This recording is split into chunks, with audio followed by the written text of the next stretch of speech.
এক গভীর সবুজ বনের মাঝে লুকিয়েছিল একটি প্রাচীন ও রহস্যময় শিব মন্দির।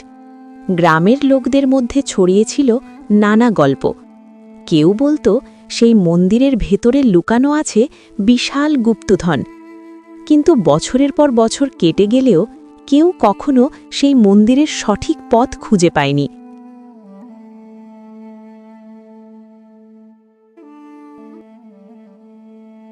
শুনেছ, ওই মন্দিরে নাকি সোনা দানা ভরা গুপ্তধন আছে। একদিন গ্রামের এক বুদ্ধিমতী পিসিমা বনের পথ দিয়ে হাঁটছিলেন। হঠাৎ করে তিনি এক অদ্ভুত জায়গায় এসে দাঁড়ালেন। সামনে তাকিয়ে দেখলেন একটি পুরনো শিব মন্দির।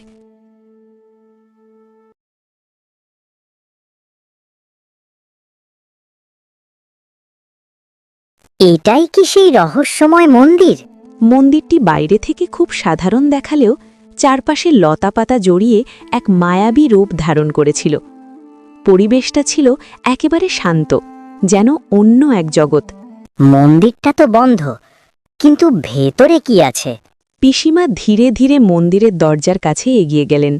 হঠাৎ তিনি অনুভব করলেন এক অদ্ভুত শান্তি আর পবিত্রতা, যেন চারপাশের সব দুঃখ কষ্ট মুহূর্তেই দূর হয়ে গেল।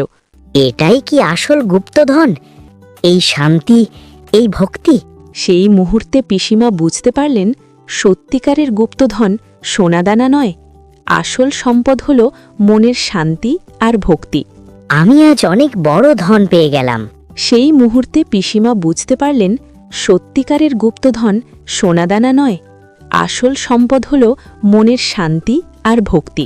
তিনি ভক্তি ভরে মন্দিরকে প্রণাম করলেন। তারপর শান্ত মনে আবার গ্রামের পথে ফিরে চললেন। তার মুখে ছিল তৃপ্তির হাসি আর মনে এক অদ্ভুত প্রশান্তি। সত্যিকারের গুপ্তধন কখনো বাইরের জিনিসে নয়, তা লুকিয়ে থাকে আমাদের মন আর ভক্তির মধ্যে।